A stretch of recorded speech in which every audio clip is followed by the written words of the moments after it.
Okay, I want to talk about Supergirl again. It just seems like every time I want to talk about Supergirl, it's because of something negative. I'd like to say something good. Yeah, I really think people watch these videos and think I'm just boring stick in the mud who just hates everything. I really don't. Just give me something good.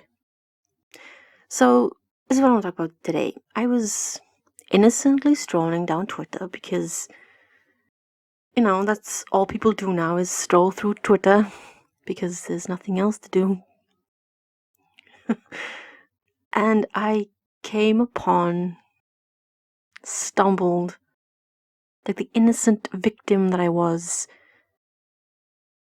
a post by the Supergirl Twitter account. And here it is. You may have seen it. She's not your average girl. So, and this is my problem. I mean, first of all, they're promoting the romance that doesn't exist. And they only show like 2 scenes that these 2 characters have together in a promo that they're advocating is romantic. How? I am confusion, and I don't understand. So, here's my thing. Why are they using shots from an episode where halfway through they lost over 300k viewers to promote their show, when the next episode that airs in a couple of weeks is the directorial debut of their lead actress? Why aren't they going with that? Why aren't they using the things that actually sell their show, the things that have been proven through viewing and social media interactions actually work? Here is my confusion. Why aren't they doing that? Why aren't they using the characters, the actors who actually work the best, to sell their show? Because their viewing figures aren't up to par right now.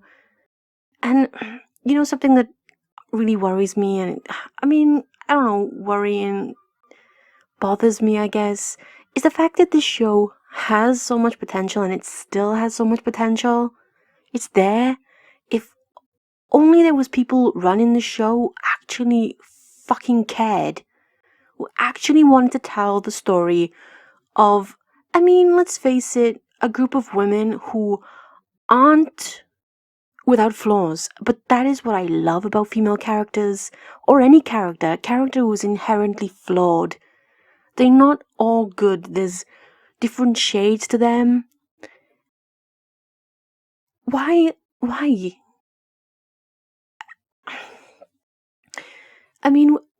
I think back to the first season of Supergirl, and think to what it became and what it is now, it really is even more infuriating that the first season give you this taste for what could come. It's kind of like just beginning, this novice kind of superhero. And I never really had much interaction with Supergirl as a child. It was always Superman. It was Superman, Batman, Spider-Man.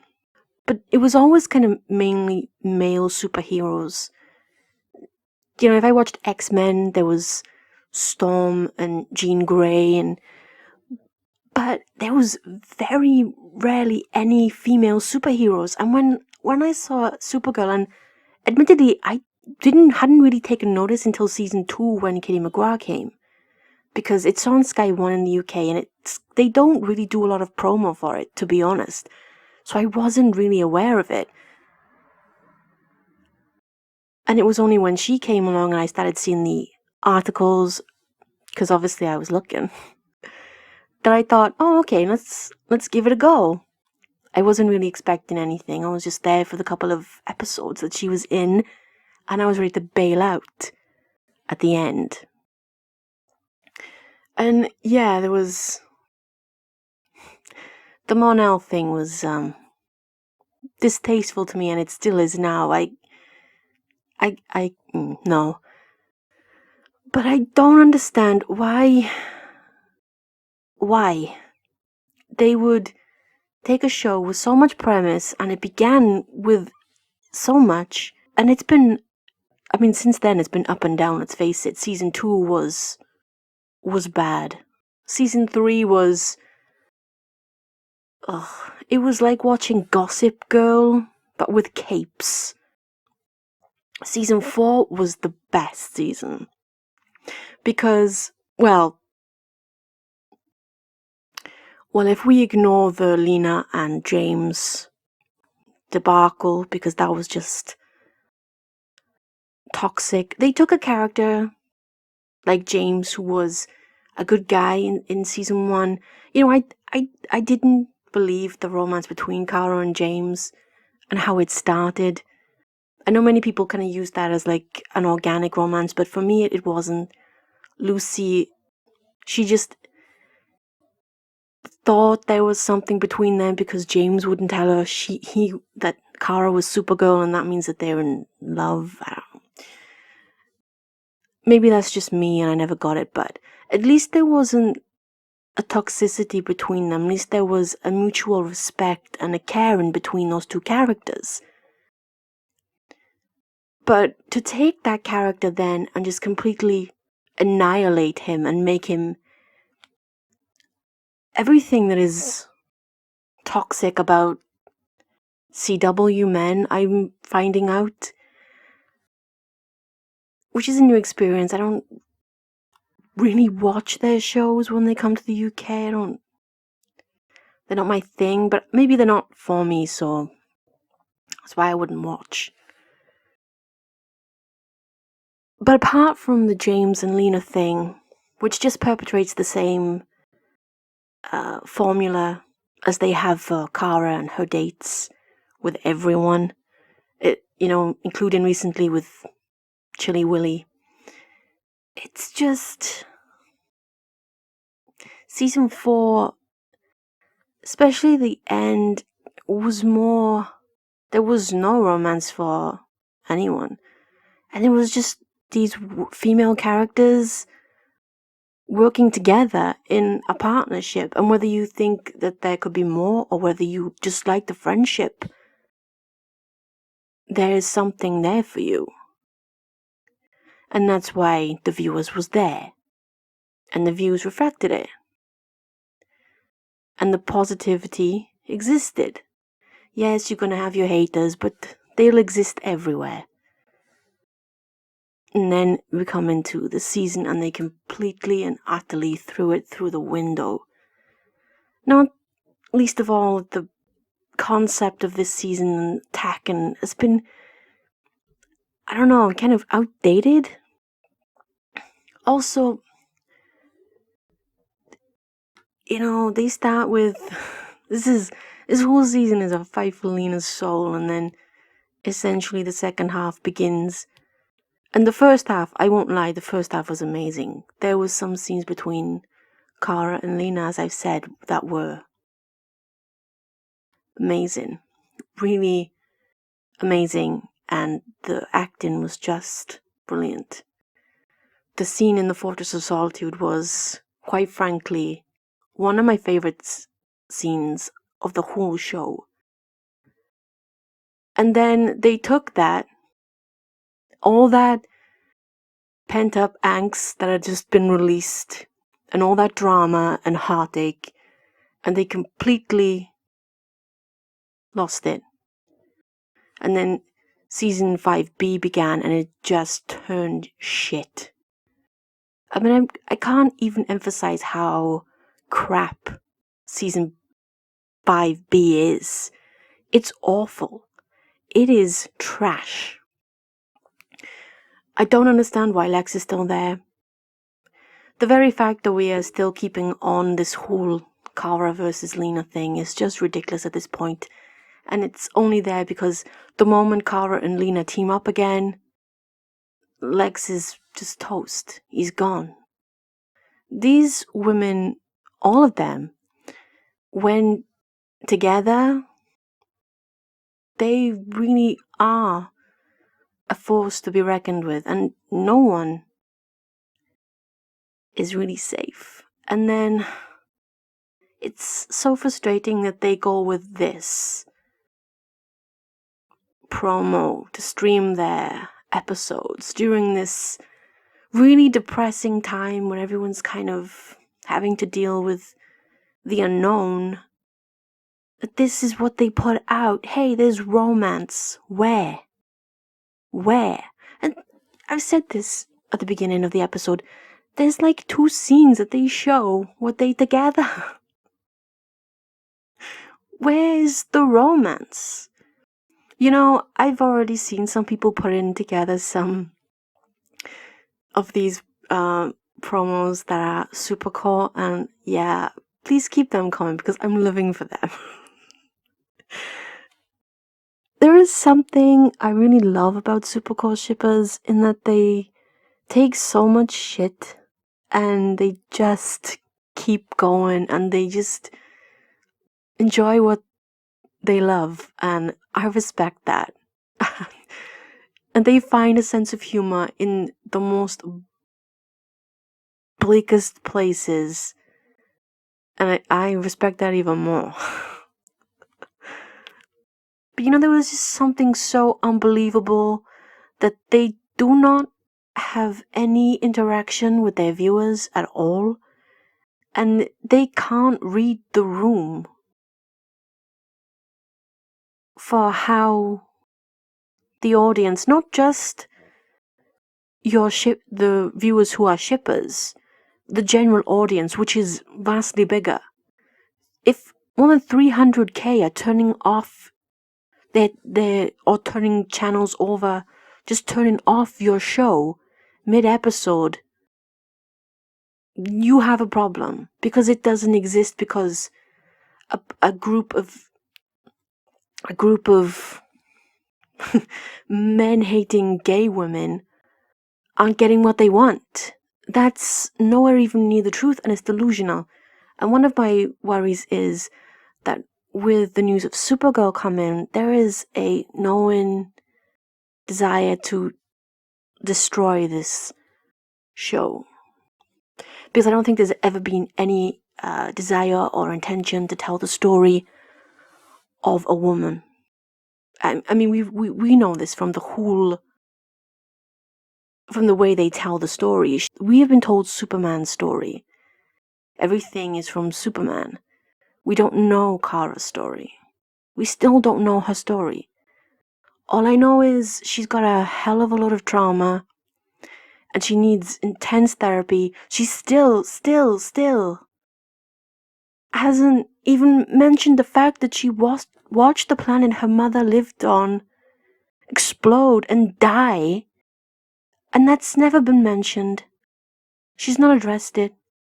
And the one thing she's so focused on now is dating this random, boring, beige, bland guy. There is so many places to go with Kara, and so much to unpick and unlock and delve into, that the place they go is just not the right place. Her character is deep and complex, yet seemingly they only focus on food and men when they need it. And she essentially has never shown any interest in men, except for when a random guy turns up and shows an interest in her. Then she's apparently interested because she's told she's interested. We don't see the evidence of this, but we're told it, so it's true. It doesn't make any sense why they would ignore all this. You know, Crisis didn't have to destroy the whole of the show, as it seemingly has. It could have given it a perfect opportunity to actually make it better, to cleanse itself of past mistakes and use it as a clean slate, start a new chapter and begin again. Only Supergirl decided to do worse. double down on the things that don't work because it doesn't bring in the viewers. People abandon those things. They don't like it. And to be frank, if you want to see strong women, I will be blunt. If you want to see strong women who are constantly strong, yes, they have their weaknesses and failings because that makes them human beings. If you want to see strong women, maybe don't watch Supergirl.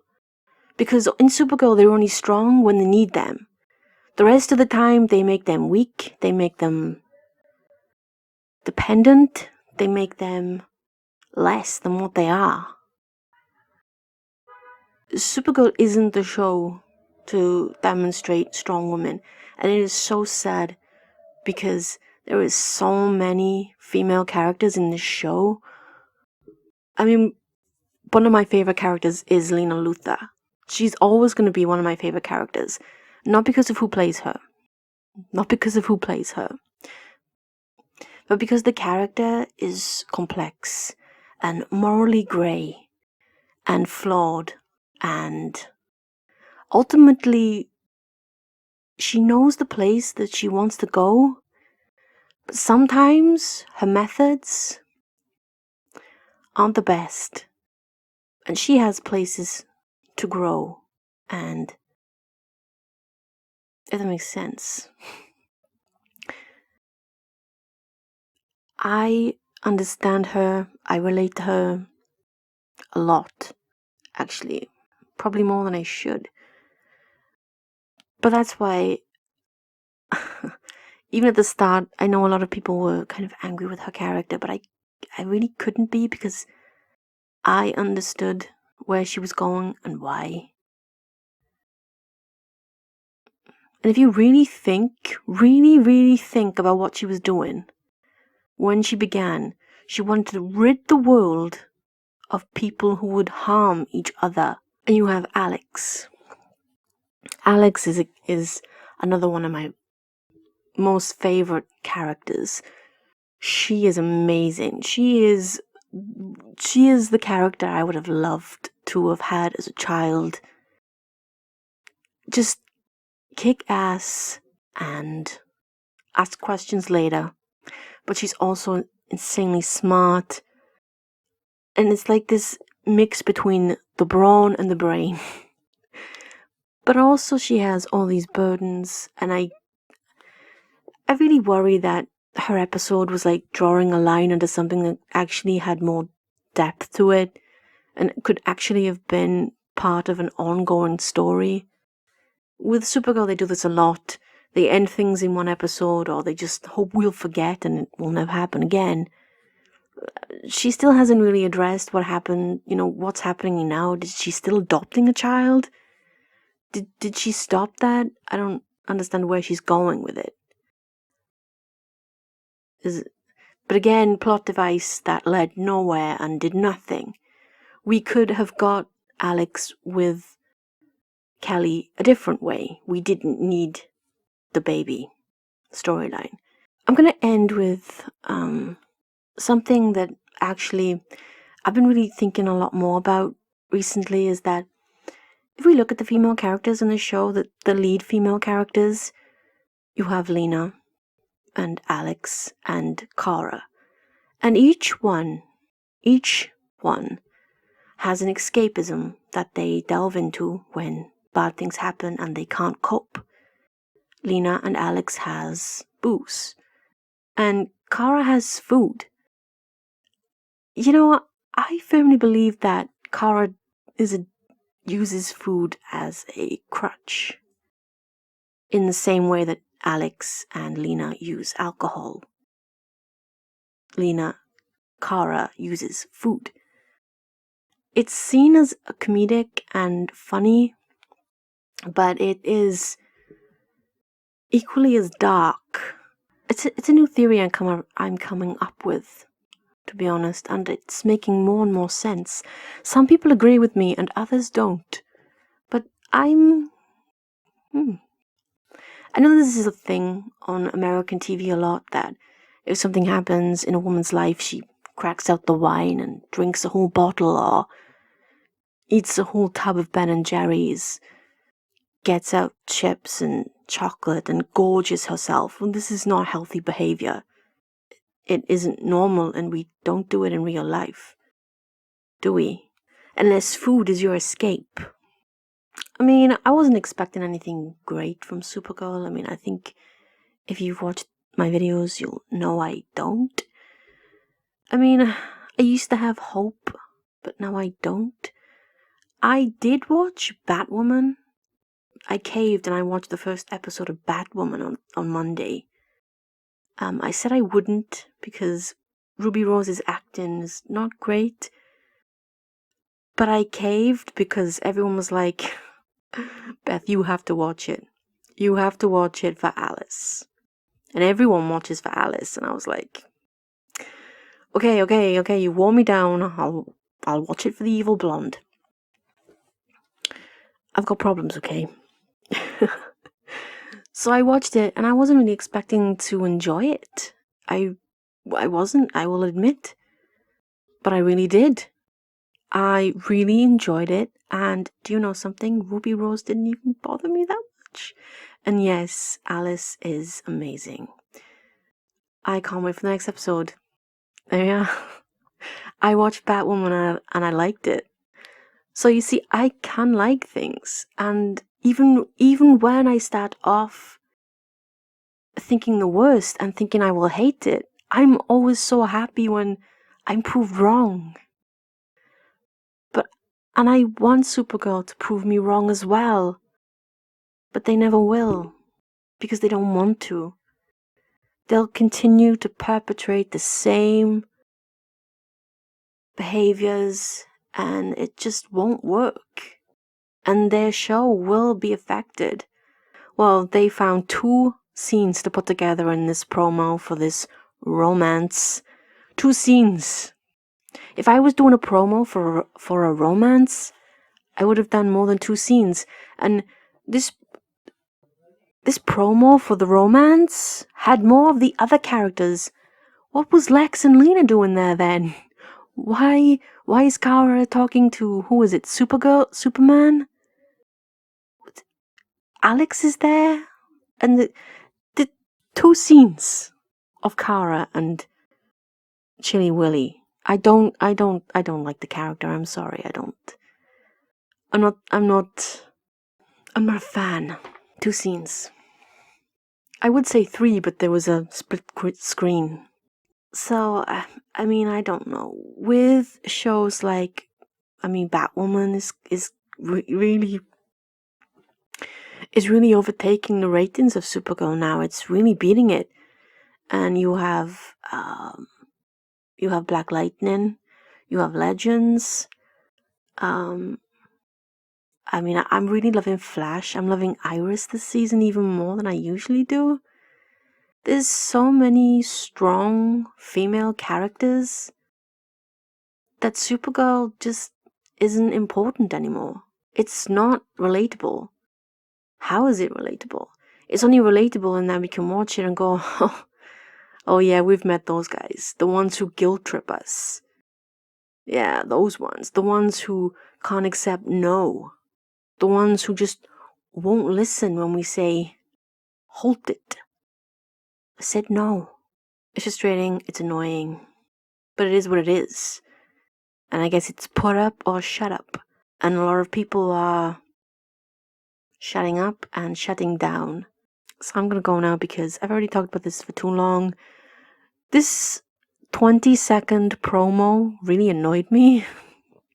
It annoyed a lot of people, but my favorite was the replies. The fact that they put this out the day after April Fool's Day was just a gift for many people.